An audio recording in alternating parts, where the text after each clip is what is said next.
we need to talk about the misunderstanding of women's hormones. In this video, we're going to cover important hidden history of women's health and how estrogen is not the female reproductive hormone we've been led to believe it is. You've probably heard some things about estrogen. Or maybe you've never learned anything about estrogen or your hormones. I want to change that by the end of this video. First, let's go back to where things started to go wrong. Now, the misunderstanding of women's hormones comes from the misunderstanding of women's health, at least in the West. To be fair, women's physiology is complex and should be, as it's responsible for creating the most complex organisms in the known universe. This complexity is still being uncovered, and there is so much left to understand. The fluctuations of hormones and complexity of feedback mechanisms that drive women's physiologies is spectacular. The uterine lining is constantly rebuilt and then shed. Pituitary hormones fluctuate to organize the release of an egg. Ovarian hormones go up and down like a roller coaster to sync in time the preparation for the implantation of a fertilized egg and to nourish it as it grows. There's also a completely new organ the body can generate when needed, the placenta. The complexity of the womb has been undermined and overlooked by Western medicine. The traces of this are still present in our language to this day. The Greek word for womb is hystera. Hystericus means of the womb. That is where we get the word hysterical from. The womb was thought of as a source of madness by early physicians. We still call the removal of the womb or parts a hysterectomy.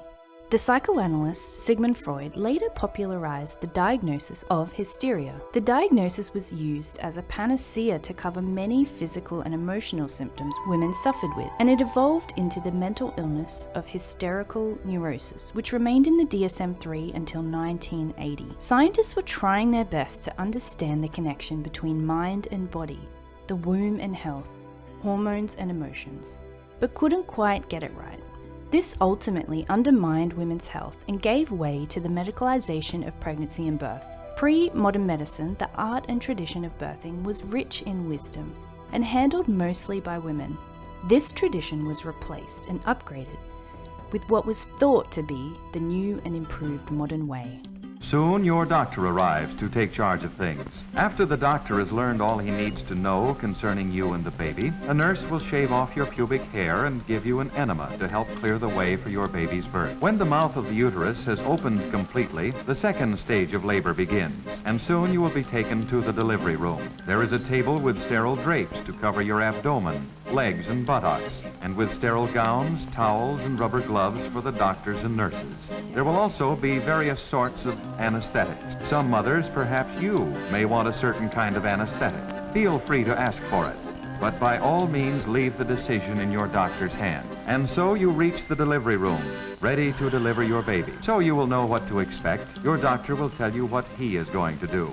Your doctor will be there, ready to hold the baby's head and to manipulate him gently so his shoulders, arms, body, and legs slide out easily.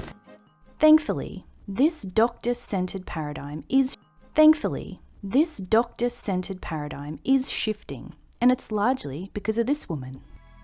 Let me introduce to you Katharina Dalton, absolute legend and queen. She pioneered research into women's hormones and built a better model than Freud of how and why a woman's psyche is influenced by hormones. Up until the 1970s, women's hormones were fairly mysterious to medicine. PMS was a joke, and there was no scientific explanation as to why a woman could experience emotional disturbances and PMS symptoms throughout the month. Medicine viewed PMS as something completely psychosomatic. It was medical doctor Katharina Dalton who proved there was a physical explanation for symptoms women experience related to their cycle. She looked a lot at the hormone progesterone, as she realized when she was pregnant for the first time and under the influence of increased progesterone, she didn't have her headaches anymore. She went on to show how women's hormones could cause PMS symptoms and was able to connect what we think of as emotional and mental symptoms to the underlying physiology. Another pioneer in the understanding of women's hormones is physiologist Dr. Raymond Peat. His work on understanding women's hormones inspired Dr. John Lee, the guy who coined the phrase estrogen dominance.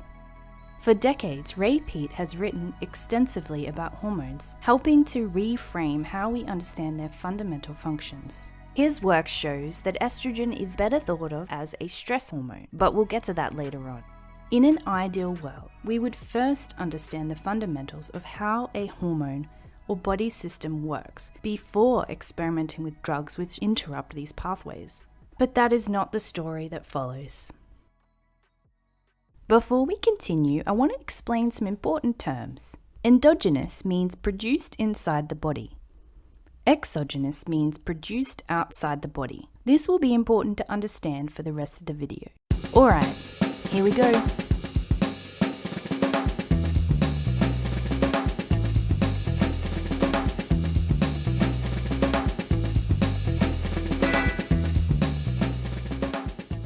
Estrogen isn't just a female hormone.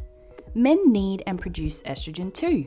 Both men and women produce estrogens in their brain, skin, fat, bones, muscle, and other organs in the body. There is no such thing as estrogen, but there are estrogens. Meet estriol, estrone, and estradiol. These together are estrogens, sometimes called oestrogens. They have different functions and strengths. Remember endogenous and exogenous? These three estrogens are produced inside the body, therefore are endogenous hormones. Exogenous estrogens are produced outside the body and can go into two categories: natural, such as hops or soy, and man-made, such as the pill, plastics, and pesticides. Now, both have estrogenic effects. This means that all these different estrogen-like chemicals, man-made or natural, can act on a cell and produce effects we can class as estrogenic. Now, some of these effects are good and some are bad. For example, a good effect estrogens have is that they help with growth of the circulatory system and placenta during pregnancy and breast development. A bad effect is weight gain, unregulated and exaggerated growth of cells with excessive proliferation of tissues, such as in breast cancer.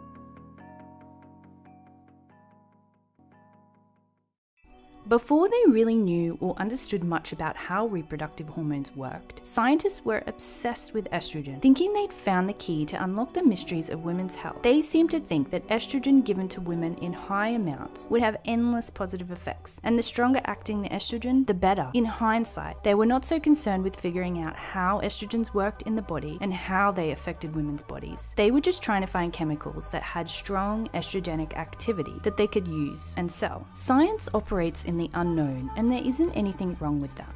But now it's time for us to judge that framework and the fruits of this estrogen-centric paradigm. Let's go back to the early days in the world of synthetic hormones. Scientists were looking for a superestrogen they could give women to prevent miscarriage, stop morning sickness, or inhibit ovulation. Enter BPA.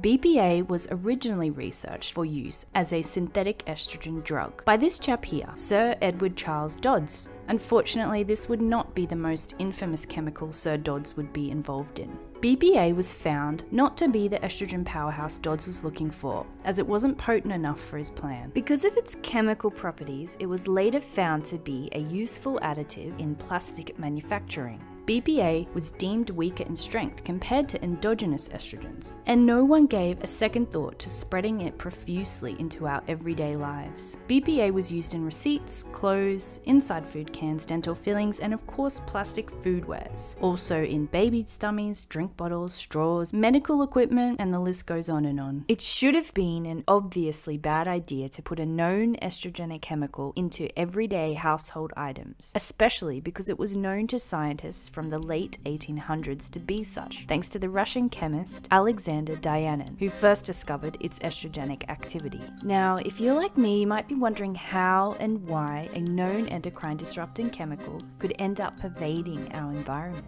Dr. Sarah Vogel's paper in the American Journal of Public Health explains, this has to do with how a chemical's safety is assessed and classified. It wasn't really until the end of the 21st century that the idea of an endocrine disruptor was on the FDA's radar. Before that, chemicals were classed into either toxic, think acute like burning, or carcinogenic, think more long-term effects. If a chemical is classed as a carcinogen by the FDA, then it can't be allowed in the food chain, even in packaging, but toxins can be allowed in a dose-dependent manner. Around the 1940s and 1950s, BPA's general toxicity was classed as very low, but its carcinogenic potential wasn't studied until the 1970s, and its endocrine disrupting effects were an afterthought. It wasn't until 1997 that researchers studied the effects of BPA on pregnant mice, which proved its estrogenic and carcinogenic effect in low doses, doses in the 40s, which were deemed safe by the FDA.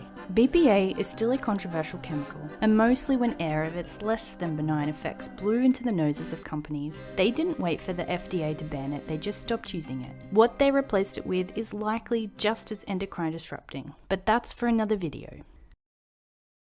So Dodds gave up on BPA and began again, searching for his white whale of an estrogenic powerhouse. He succeeded and found the motherlode, all-powerful estrogen compound, diethylstilbestro, also known as DES. Dodds had the idea that you ought to be able to make artificial substances in the laboratory, free from impurities, to produce the full effects of the natural hormone. Francis Dickens. He thought he had hit the jackpot with this chemical. It was powerful, it was strong, it was estrogenic like you've never seen before.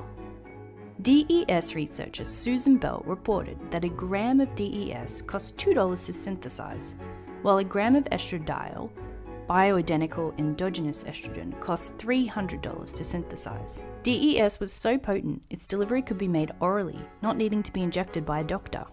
Although very proud of its discovery, Dodds was concerned about the potentially cancerous effects DES could have and its use in healthy women. He witnessed how male researchers working with DES in the lab were exposed and as a result developed breasts. After its synthesis results were released, Dodds saw the experimental applications for DES spreading by pharmaceutical companies, and along with this his concern. Shortly after, Dodds published research showing that DES was causing miscarriages in animal studies. And which now is producing medical horrors, perhaps second only to thalidomide. Late in life, abnormalities in reproductive organs and cancers are showing up in the offspring of those who took the hormone. We're only just discovering that it was like a slow-acting thalidomide. These Australian women all bear the scars of DES. It's given them cancers and robbed them of children. And it's given their mothers a terrible burden. Ultimately, I had one stillbirth whilst on stilbestrol, massive doses of it right up through to 8 months. The baby was born at 8 months, stillborn. When you say massive doses, how much? Up to 27 tablets a day. 27 tablets a day? It's denial all over the place. The medical profession does not like to look at its mistakes. Thanks to Pat Cody, the US Congress is pumping millions of dollars into research projects. One is just now revealing possible effects on the third generation, the grandchildren of those who took the drug. I'm actually seeing fertility specialists at the moment. The ones that I've seen, I give them the information and they just sort of dismiss it. They say, oh, okay, and put it in their file. I wrote to each and every doctor I could who delivered the particular women who were sent to me, and with one exception, they all denied that they'd actually given the drug. And why was that, do you think? I think they're just scared. They were scared of being sued even back then. Wall of resistance I have found at federal government level, even my own Royal College level. They're not accepting their responsibility towards our patients. The DES daughters have asked our Federal Health Minister Michael Wooldridge, himself a doctor, to establish a register of their names. He's refused, in this letter saying there'd be little benefit, and a general publicity campaign for DES-exposed people to identify themselves would create community anxiety without tangible benefit. DES was a massive medical mistake, one made in good faith, no doubt, but the cover-up that's followed has only compounded the devastation for the tens of thousands involved. Dodds hadn't put a patent on DES, and he wanted it to be free for researchers to use and explore, and he hoped good would come from its discovery. Companies around the world, in Germany, Australia, and the US, were free to experiment with DES as they pleased. US-based pharmaceutical Eli Lilly and Company approved the drug for use in pregnant women during menopause and in livestock as a growth stimulant. DES is truly a horror story. To this day, it's estimated that up to 6 million women were given DES. The grandchildren of the women prescribed it have been affected with cancers and birth defects, infertility, and menstrual irregularities. To this day, there is a class action lawsuit against the producers of DES. There are advocacy groups called Daughters of DES for those affected.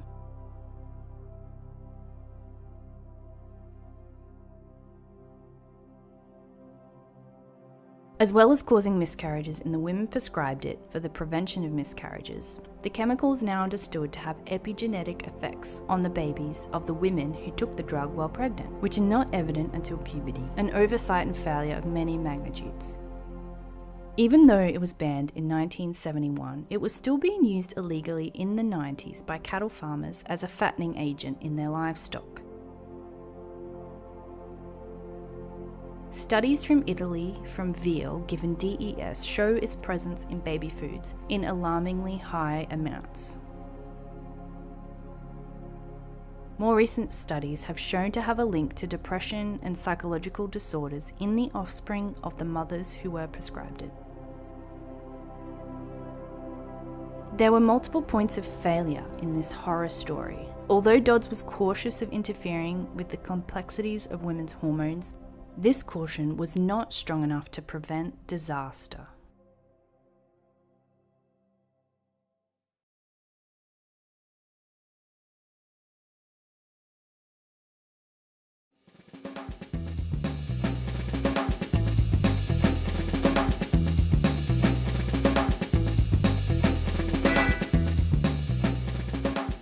Let's talk estrogen and the immune system. Mast cells are specialized cells of the immune system most famous for their role in allergic and inflammatory conditions. Mast cells release all kinds of inflammatory mediators, most famously histamine. Estrogen stimulates mast cells to release histamine, and histamine in turn acts on the ovaries to synthesize estradiol. This relationship between estrogens and histamine helps us understand menstrual-related inflammatory processes such as headaches, period pain, and edema. Estrogen is active in our nervous system and affects how we respond to stress. Because of this, some go as far as classing it as a stress hormone, which becomes more apparent when it's in excess. All endogenous hormones play their part. We want stress hormones, especially in acute situations, but what we don't want is chronically elevated levels. Now, we understand that estrogen stimulates mast cells to produce histamine. Guess which hormone histamine activates? Cortisol. Histamine acts on the adrenal glands to stimulate the production of cortisol. Cortisol is one of the most well-known stress hormones.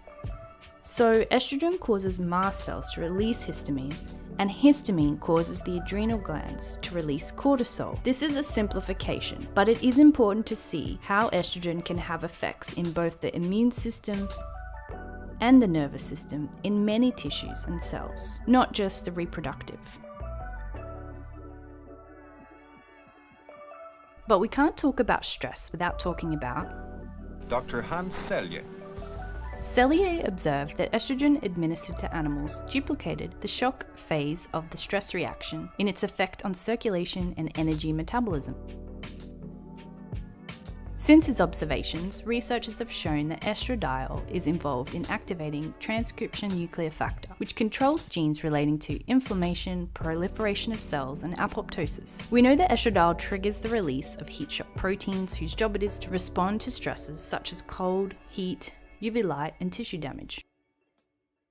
Another connection between stress and estrogen can be seen in early onset puberty, a phenomenon mainly observed in industrialized countries. It's estimated by some scholars that in the 1800s, the average age of menarche was 17, while current estimates for the US are 12 to 13.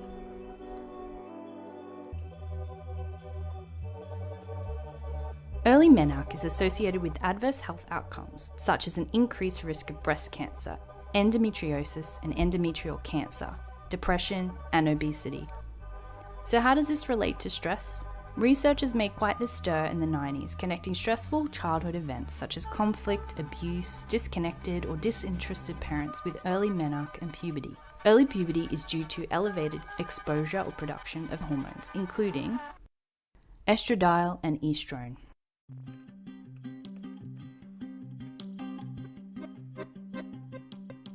Let's wrap this up.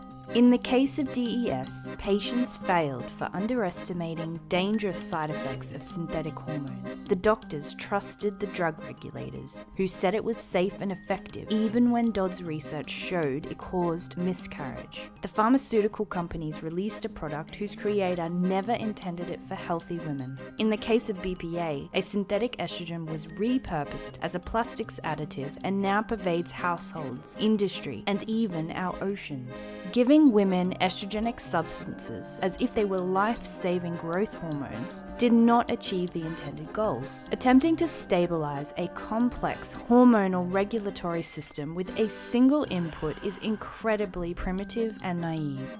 This appears to be the paradigm medicine has operated in for the last 120 years. Today, this paradigm has produced the idea that hormonal contraceptive, which contains synthetic estrogens, can be given liberally to women as a cure-all for reproductive disorders. The list of side effects for most hormonal contraceptive is long, including weight gain, strokes, blood clots, and cancer.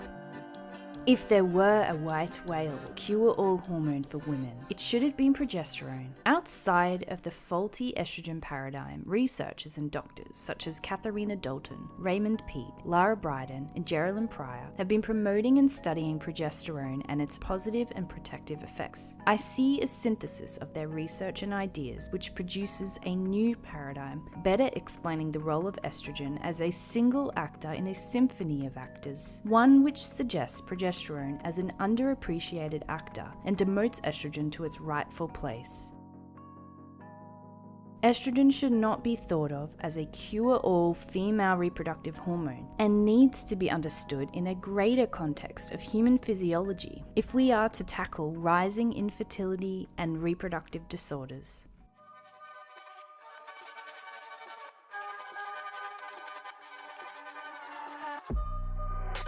Let's not repeat history. Thank you for watching this video. I hope you learned something. I'll see you in the next one.